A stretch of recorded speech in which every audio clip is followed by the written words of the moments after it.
شہر کے ایک پرانے محلے میں ایک ٹوٹا پھوٹا مکان تھا جہاں عالیہ اپنی قسمت کے آنسو روتی تھی۔ عالیہ جب پیدا ہوئی تو اس کی امی اس دنیا سے رخصت ہو گئیں۔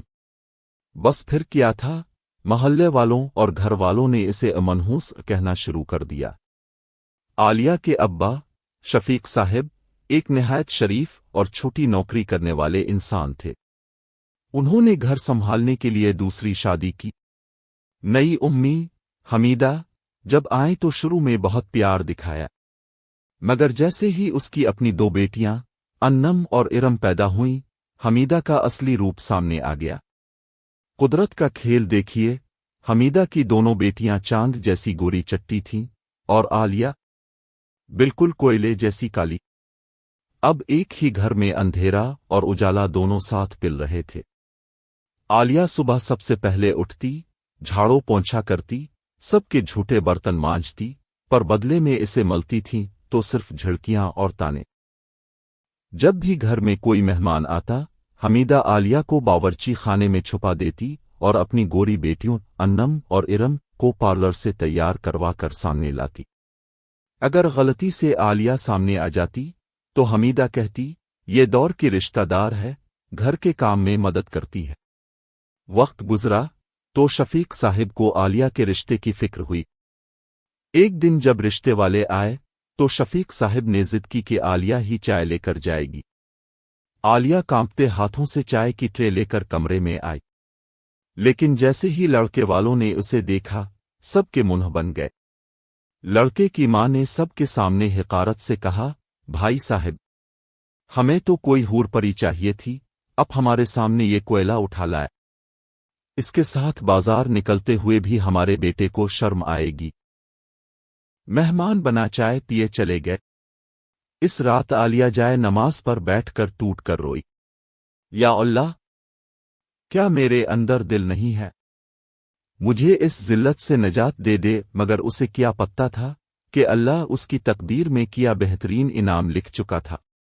پھر ایک دن محلے میں دھوم مچ گئی۔ شہر کے سب سے بڑے کروڑ پتی سیٹ حاجی سلیمان کا بیٹا سمیر لندن سے پڑھ کر واپس آیا تھا۔ وہ امیر ہونے کے ساتھ ساتھ بہت دیندار تھا۔ حمیدہ نے سوچا کہ اگر اس کی گوری بیٹی انم کا رشتہ وہاں ہو جائے تو ان کی لاٹری لگ جائے گی۔ اس نے رشتے کا پیغام بھیجا اور وہ لوگ گھر آنے کے لیے تیار ہو گئے۔ گھر میں عید کا ماحول تھا، پر عالیہ پر دھمکیوں کا پہاڑ۔ خبردار جو تو مہمان کے سامنے آئے، کچن میں بیٹھ کر ایسا کھانا بنا کہ وہ انگلیاں چاٹتے رہ جائیں۔ حاجی سلیمان اور سمیر 3 بڑی گاڑیوں کے قافلے کے ساتھ آئے۔ انم اور ارم پریوں کی طرح سجی بیٹھی تھیں۔ کھانے کا وقت ہوا۔ جیسے ہی سمیر نے عالیہ کے ہاتھ کی بنی بریانی کا پہلا نوالا منہ میں رکھا، وہ رک گیا۔ سمیر نے پوچھا، یہ کھانا کس نے بنایا ہے؟ حمیدہ نے فوراً جھوٹ بولا، میری بیٹی انم نے۔ سمیر مسکرایا اور بولا، اپنے اس میں کون سے مسالے ڈالے ہیں انم جی؟ انم گھبرا گئی، اسے تو یہ بھی نہیں پتہ تھا کہ بریانی میں ہلدی ڈلتی ہے نہیں۔ وہ ہکلانے لگی۔ سمیر سمجھ گیا کہ جھوٹ بولا جا رہا ہے۔ اس نے کہا، خالہ جان، مجھے انسان کی پرکھ ہے۔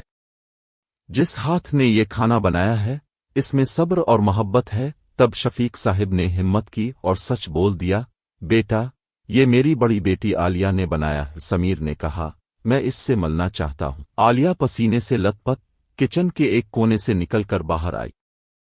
اس کا سر جھکا تھا۔ حمیدہ نے منہ پھیر لیا کہ اب تو عزت گئی۔ سمیر کی ماں نے نرم آواز میں کہا، بیٹی، سر اٹھا۔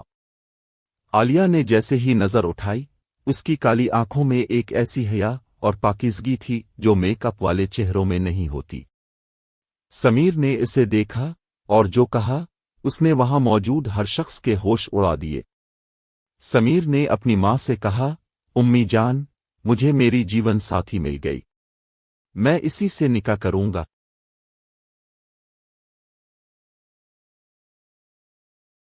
حمیدہ چیخی، سمیر بیٹا، یہ کوئلہ ہے کوئلہ، تمہیں کوئی ماڈل چاہیے؟ مگر سمیر کا جواب سنیے، خالہ جان، جسے اب کوئلہ کہہ رہی ہیں، مجھے اس میں ہیرا دکھائی دے رہا ہے۔